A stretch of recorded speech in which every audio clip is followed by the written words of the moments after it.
Don't get me wrong, castles look really cool. Whenever you can see a castle, it's going to pull all the attention to it because it's this massive stone fortress with cool towers and stuff. And hey, you might say, castles are not stupid. They had some brilliant designs. For example, did you know castles would have these thin little windows called arrow slits so that archers could shoot out at enemies down below while making it nearly impossible to be fired at in return? To which I say, A, nerd, and B, yeah, that's all well and good, but I think you guys are ignoring one extremely significant threat that was prevalent throughout the Middle Ages that castles are really bad at defending against.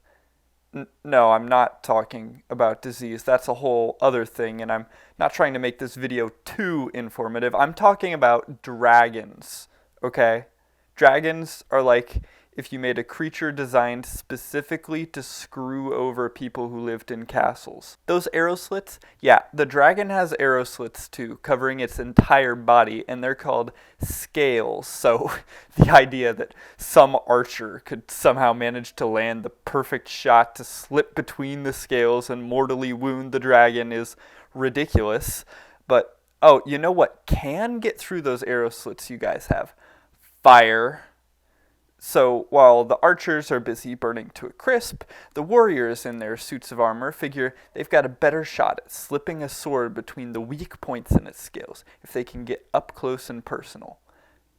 But there's one glaring flaw with that plan, and it's the fact that dragons can fly and people cannot.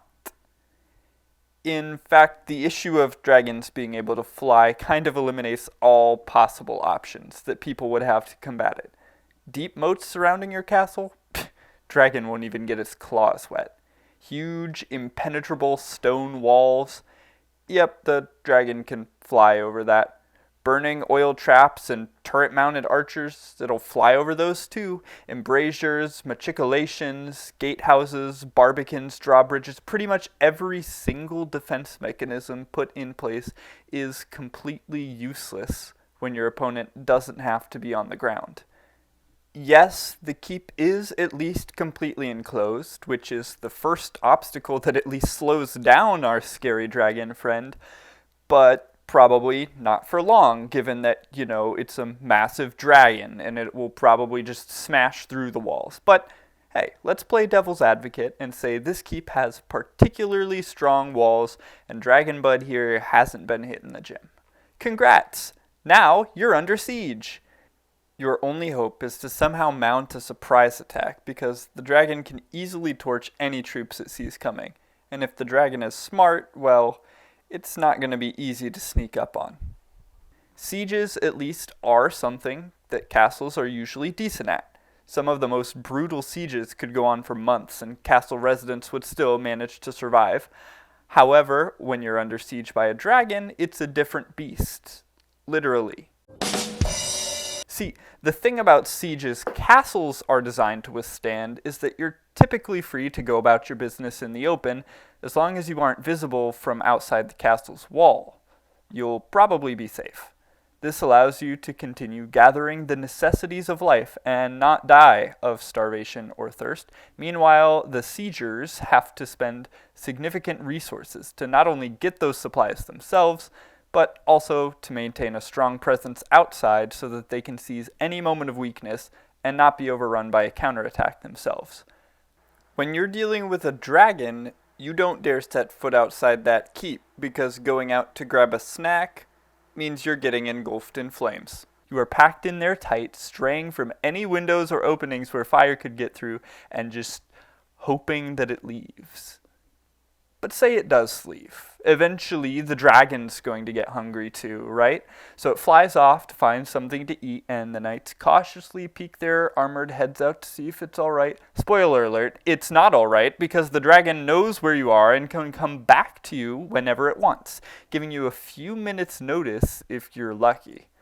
Unlike an army, the dragon can leave whenever it wants because it doesn't have to deal with the struggle of reinstating the siege. It can just fly over everything and torch it all again. So even if the dragon leaves, every single trip for vital resources is a gamble, because you never know when it's coming back. If it's a smart dragon, it might even fake leaving in order to bait more people out of the fortress. So, in a world with dragons, castles are less of these impregnable fortresses and more like extremely elaborate graves. Even the scale of them and their visibility in the landscape is basically just a huge homing beacon for dragons that screams, "Hey, look! We gathered our people conveniently in one spot for you to set on fire." That's why, as tragic a betrayal as this statement seems, castles do not belong in the same world as dragons. I'm no brilliant strategist or anything, but after criticizing castles so harshly, I feel obligated to offer some more dragon-proof fortress design alternatives. To answer the unspoken response of, well, fine, then what would you do? Well, one thing that would certainly help is to take all that work you did and put it underground. The dragon has the advantage of moving freely through the air, but go underground and it is forced into unfamiliar territory.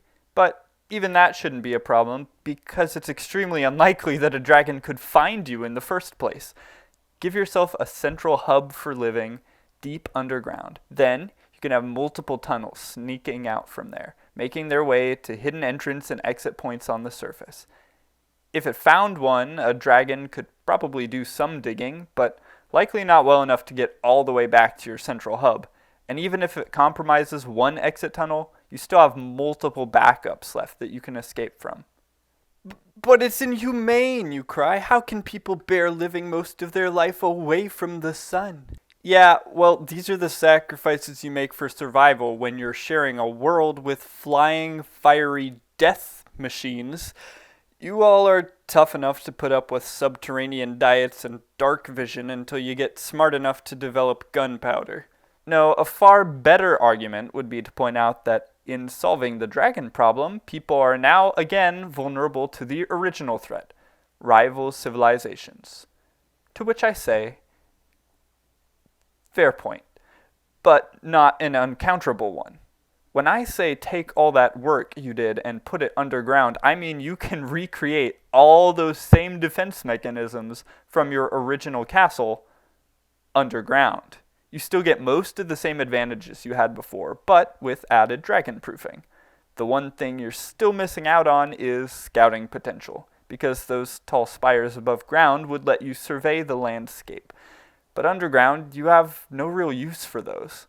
The good news is you only have a few tunnels you need to watch, and your moat becomes even more effective. Rather than having a full shore to spread out around, your enemies are packed into the tunnel mouth until they can figure out how to cross.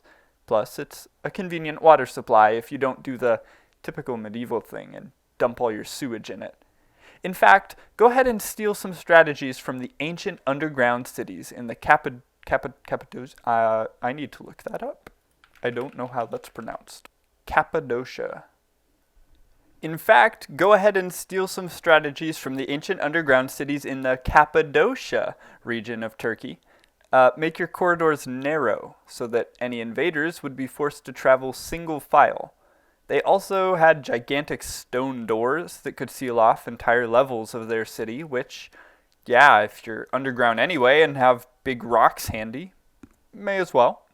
Once you get down to it, having an underground fortress could very well be more effective at deterring invaders. At the risk of veering back into informative territory, these underground cities are pretty interesting, so if they sound cool, you should look them up yourself. I had best results searching Derinkuyu Underground City to get started because that's the most well-known of them. Now, I'll be the first to admit, this idea isn't perfect. First of all, building a castle underground is just building a castle, but more work. So it follows that my idea is a little more difficult, even if some of that difficulty can be relieved with the design changes of essentially having a single entrance point and no need for constant surveillance. The excavation alone is a big task. The only reason those cities like Derinkuyu were able to be made at all is because of unique volcanic rock in the area that was easy to dig out and sturdy enough to build from. But honestly, pretty much anything would be better than living in those giant dragon magnets, literal huts on the ground would probably be safer, relatively speaking.